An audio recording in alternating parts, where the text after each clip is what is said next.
தேவூர்த்தியே, படைப்பின் கர்த்தாவே, காப்பாற்ற வேண்டும், காப்பாற்ற வேண்டும். பூதேவி, என்ன நிகழ்ந்தது? தகுதியற்ற வானாசூரனுக்கு வரமளித்து தர்மத்தையே தகர்த்து விட்டீர்கள். தகாத செயல்கள் அனைத்துக்குமே அவன் தலைவராகிவிட்டான். முதலில் தவத்தை செய்து வரத்தை பெறுவதும், முடிவில் அவத்தை செய்து அதை இழப்பதும் அசுரர்களின் அன்றாட பழக்கமாகிவிட்டது. பூதேவி, கவலையை விடு. திருமாலை அழைத்துக் கொண்டு சிவபெருமானை சந்திப்போம். வானாசுரனை அழிக்க வகை செய்யும்படி கோருவோம். பூதேவி, வானாசுரனை அவ்வளவு எளிதாக அழித்துவிட முடியாது. முன்னம் விருங்கி முனிவரால் ஏவப்பட்டு சக்தி தேவியால் விழுங்கப்பட்ட அந்த அரக்கன்தான் இன்று மறுபிறவி எடுத்து வானாசுரனாக திகழ்கிறான்.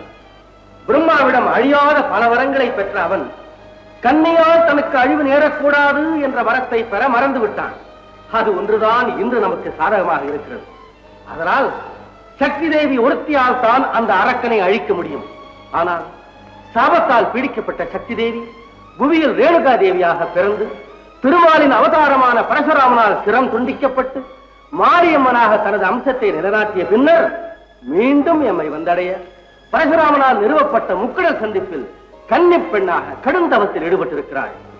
நீங்கள் அவளிடம் சென்று முறையிடுங்கள். மகாதேவா, தாங்கள் வராமல் நாங்கள் மட்டும் சென்றால் வானாசுரனோடு இணைந்து நாங்களும் அழிய வேண்டியதுதான். தங்களுக்காக, தங்களின் வருகைக்காக தவத்தில் இருக்கும் தேவியை நாங்கள் சென்று தவத்தை கலைத்தால் என்ன ஆகும் என்பதை தாங்கள் அறியாததான்.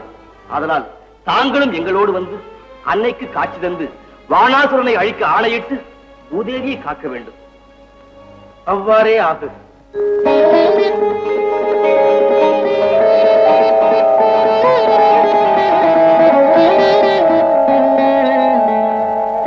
ஓம் சக்தி, ஓம் சக்தி, ஓம் சக்தி, ஓம் சக்தி.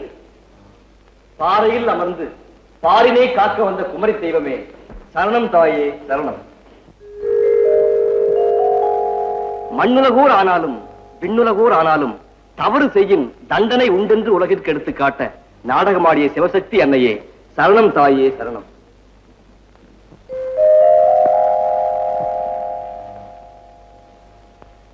தன்னை மறந்து எம்மை நினைந்து தவமுயற்றும் தேவியே, எனது பாவவினை முடிவுற்று சாபத்தலை அகல அருட்புரிந்தோம்.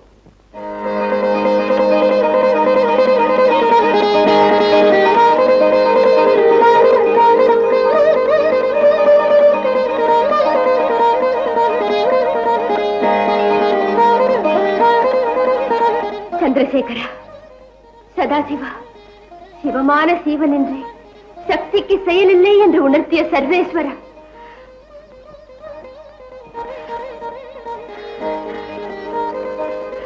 அடியேனை ஆட்கொண்டு அருள் பாலிக்க வேண்டும் பிரபு, அருள் பாலிக்க வேண்டும். நில்லுங்கள் தேவி, நில்லுங்கள். தற்போது தாங்கள் கன்னி கழியாத குமரி பெண், சாபத்தின் விளைவால் பல பிறவிகளை எடுத்த கன்னி பெண்.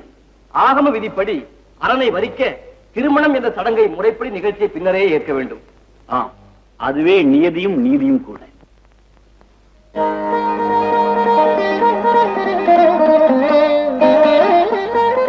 முனிவர்களே, நடக்க இருக்கும் தெய்வ திருமணத்தை மிகவும் விமர்சையாக இதுவரை யாரும் காணாத வகையில் சீரும் சிறப்புமாக நடத்த வேண்டும்.